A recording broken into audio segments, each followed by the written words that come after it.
Behind walls of silk and gold, where jasmine perfumed the air and fountains whispered secrets, women disappeared without a trace. They were murdered for jealousy, poisoned for power, and strangled for speaking truth to an empire. This is the story the Ottoman Empire never wanted you to know. The harem wasn't just a palace of pleasure. It was a prison where survival meant elimination, where motherhood meant murder, and where the most beautiful women in the world became the most dangerous. For over 400 years, the Ottoman harem housed hundreds of women, slaves, concubines, and queens, all competing for the Sultan's favor in a deadly game where the stakes were life or death. But behind the myths of Oriental luxury lay a different reality. Systematic murder, calculated poisoning, and crimes so brutal they would shock even the most hardened criminal. Today we'll uncover the dark secrets of history's most infamous harem. We'll meet the women who killed to protect their sons, the mothers who poisoned their rivals, and the sultanas who orchestrated mass executions with the efficiency of a medieval mafia. These aren't just stories of palace intrigue, they're the tales of survival in an institution designed to pit women against each other in the most vicious ways imaginable. The question isn't whether crimes were committed, it's how many bodies were buried beneath the rose gardens of paradise. To understand the crimes of the harem, we must first understand the prison itself. The imperial harem wasn't just the sultan's private quarters. It was a complex institution housing up to 1,000 women, each with a designated role and an elaborate hierarchy that determined who lived and who died. At the top sat the valide sultan, the sultan's mother, wielding absolute power over every woman below her. Think of her as the ultimate authority figure, except instead of just grounding you, she could have you permanently removed from existence. Next came the Heseki sultans, the sultan's official wives, followed by the Iqbals, his favored concubines. But at the bottom of this pyramid were hundreds of young girls torn from their families and sold into slavery, knowing that their survival depended on catching the sultan's eye or eliminating those who already had. The rules were simple but deadly. Only one woman could bear the heir to the throne. The rest, they were expendable. In a world where your son's claim to the empire meant everything, murder became not just acceptable, it became an absolute job requirement. And these women proved to be remarkably good at their jobs. Our first case takes us to 1520, when a Ukrainian slave girl named Alexandra Lisowska entered the harem. History would remember her as Roxolana, but the women of the harem would remember her as something else entirely. The woman who rewrote the rules of survival.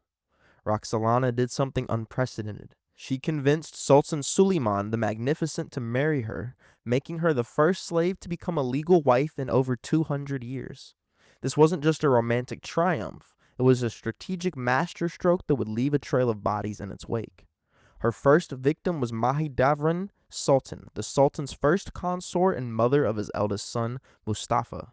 But Roxolana was too clever for direct confrontation. Instead, she launched a whisper campaign spreading rumors that Mahidevran was practicing witchcraft against the Sultan himself.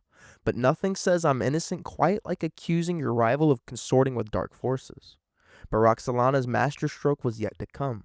You see, in 1553, she convinced Suleiman that his own son, Prince Mustafa, heir to the throne, was planning a coup. The evidence was fabricated, the witnesses were paid, but the result was devastatingly real. Suleiman ordered his own son's execution. Now, with Mustafa dead, Roxolana's own sons were next in line. She had committed the perfect crime. Regicide by proxy, using a father's paranoia to eliminate the competition. It was manipulation on a scale that would make professional schemers weep with envy. Roxolana's death in 1558 didn't end the violence, though. It institutionalized it. What followed was the Sultanate of Women, a century-long period where the Sultan's mother and wives effectively ruled the empire through a reign of terror that would make medieval warlords look restrained. Enter Safiye Sultan, who took power as Valide Sultan in 1595. If Roxolana had been strategic in her killings, Safiye was systematic. She didn't just eliminate rivals, she eliminated entire bloodlines that might threaten her son's reign. Thoroughness, it seems, was her specialty. Safiye's weapon of choice was the silk bowstring. Ottoman law forbade the shedding of royal blood, so strangulation became the preferred method of execution. There was something almost civilized about it if you ignored the part where people were being murdered, of course. Court records from the period, hidden in the Ottoman archives for centuries, reveal the true scope of Safie's brutality. In just 1 year, 1597, over 30 women disappeared from the harem. The official cause of death, natural causes. Apparently, being strangled in your sleep qualified as natural in the Ottoman medical dictionary. But Safie's reign of terror paled in comparison to what came next. In 1603, a new resided sultan took power, one who would turn the harem into a slaughterhouse and make herself the most powerful woman in Ottoman history. Kosim Sultan didn't just rule the harem, she ruled the empire. For nearly 50 years, this former Greek slave girl controlled the Ottoman throne, and she did it through a campaign of murder so extensive that modern historians are still counting the bodies. Kosim's first act as resided sultan was to eliminate every potential rival to her son's throne. But unlike her predecessors, she didn't limit herself to the harem. Viziers, generals, even religious leaders who opposed her suddenly found themselves facing executions of treason and swift execution. Her methods were as varied as they were effective. Poisoning was her preference, slow, untraceable, and allowing her to watch her victims suffer. She established a network of loyal eunuchs who would slip deadly compounds into the food of anyone who crossed her. It was like having a personal catering service, except the special of the day was always death. But Kosim's most shocking crime was yet to come. In 1648, when her son Sultan Ibrahim began showing signs of mental illness, she saw opportunity rather than tragedy. Working with the Grand Vizier, she orchestrated her own son's assassination, replacing him with her 7-year-old grandson Mehmed IV. For 12 more years, Kosim ruled through her grandson, eliminating anyone who threatened her power. Estimates suggest she was responsible for over 200 deaths during her reign, making her not just the most powerful woman in Ottoman history, but quite possibly its most prolific killer. But every reign of terror must end, and Kosim's came in the most fitting way possible: betrayal and murder by someone she had trained in the art of elimination herself. In 1651, Turhan Sultan, the mother of young Mehmed IV, had grown tired of living in Kosim's shadow. She knew there was only one way to challenge the Queen of Killers, and that was with her own weapons. On September 2nd, 1651, Turhan's eunuchs entered Kosim's chambers. The old woman who had orchestrated hundreds of deaths fought desperately for her life. But irony can be a merciless executioner. She met the same fate as her countless victims. Strangled with a silk cord, her body left to rot in the very palace where she had reigned supreme. The woman who had turned murder into an art form was dead, but her legacy lived on in every silk cord, every poisoned cup, and every whispered threat in the corridors of power. The harem had become exactly what she made it: a beautiful prison where only the most ruthless could survive. For centuries, the true scope of the harem's crimes remained hidden. Ottoman historians, writing under imperial censorship, painted these women as exotic beauties rather than calculating killers.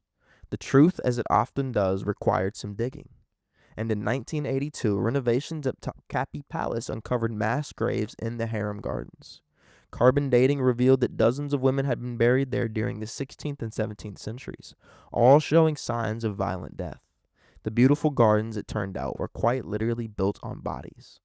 More shocking still were the discoveries in the Ottoman state archives. Documents that had been sealed for centuries revealed the true extent of the harem's crimes. Poison recipes, execution orders, and detailed accounts of torture painted a picture of systematic brutality that would make modern crime families look like amateurs. But perhaps the most damning evidence came from the women themselves. Letters and diaries hidden in the walls of the harem and only recently discovered tell the story from the victim's perspective. They speak of constant fear, of women who disappeared in the night, of the terrible choice between kill or be killed. These crimes weren't aberrations. They were the logical result of a system that gave women power over each other's lives while denying them any real agency. The harem didn't just house the sultan's women. It manufactured killers with industrial efficiency. Today, tourists walk through the walls of Topkapi Palace admiring the beautiful tiles and imagining the exotic lives of the harem women. But now you know the truth. Those golden bars weren't just decorative. They were prison cells. Those silk curtains didn't just provide privacy. They concealed murder scenes. The Ottoman harem stands as a testament to what happens when power is concentrated in the hands of the few, when survival depends on eliminating the competition, and when systemic oppression turns victims into perpetrators. These women weren't born killers, they were sculpted into them by a system that rewarded violence and punished compassion. Roxolana, Safiye, Kosum, and countless others. Their stories remind us that behind every golden cage lies the bones of those who fought to escape it. They were queens, mothers, slaves, and survivors. But above all, they were human beings trapped in an inhuman system, making inhuman choices to stay alive. The next time you hear someone romanticize the Ottoman harem, if ever, remember the women who lived and died within its walls. Remember that sometimes the most beautiful prisons produce the most desperate crimes. And remember that in the game of survival, even the winners pay the ultimate price. What do you think? Were these women victims of their circumstances or architects of their own dark destiny?